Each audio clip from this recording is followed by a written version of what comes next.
has taken out to Ghana to meet Pa Joe, one of the most famous and prolific fantasy coffin makers in the country.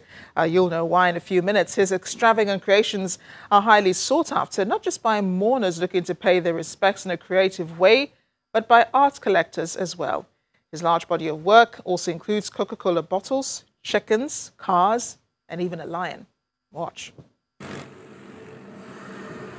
72-year-old Pa Joe started making coffins in 1962 while serving as an apprentice with a master builder of caskets.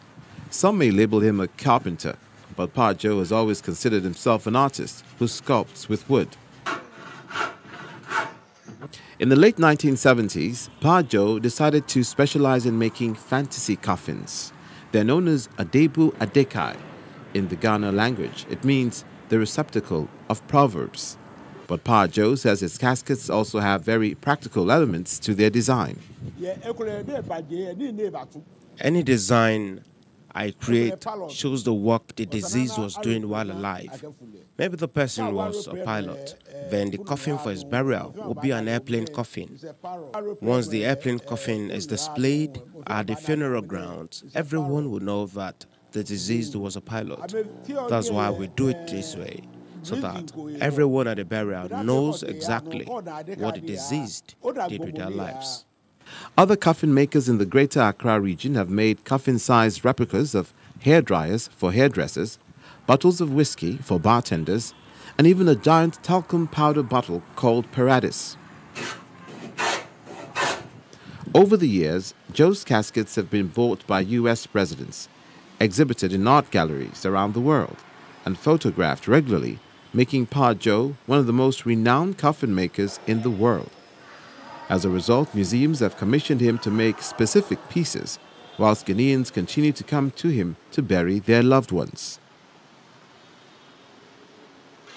So these kind of things, if you go for a funeral and you see it displayed, you might think it's a joke, but it isn't a joke. It isn't a joke at all, because it represents a profession, and you must live with the same. Hence the reason it will be used to bury you in. So when you go for a funeral, you might think it's a joke, but the deceased is inside this coffin. Ghanaian carpenters started making these stylized caskets in the 1950s, some say as a way to express a belief in the afterlife, while also giving those left behind a unique way to reflect on the life of the deceased. So what say you? Coffins to die for? Thousands of Kenyans have attended the 2019 Nairobi Comic Conference, which ended in a colorful costume display competition. The competition left judges impressed and crowds cheering, a sign the culture is gaining popularity in sub-Saharan Africa. Visitors to this year's Nairobi Comic Conference were treated to a colorful costume play competition over the weekend by Kenyans dressed as their favorite characters from movies and comic books. Cosplay, the crowd favorite during the conference, is when fans of comics and superhero movies dress up as their best characters and attend events.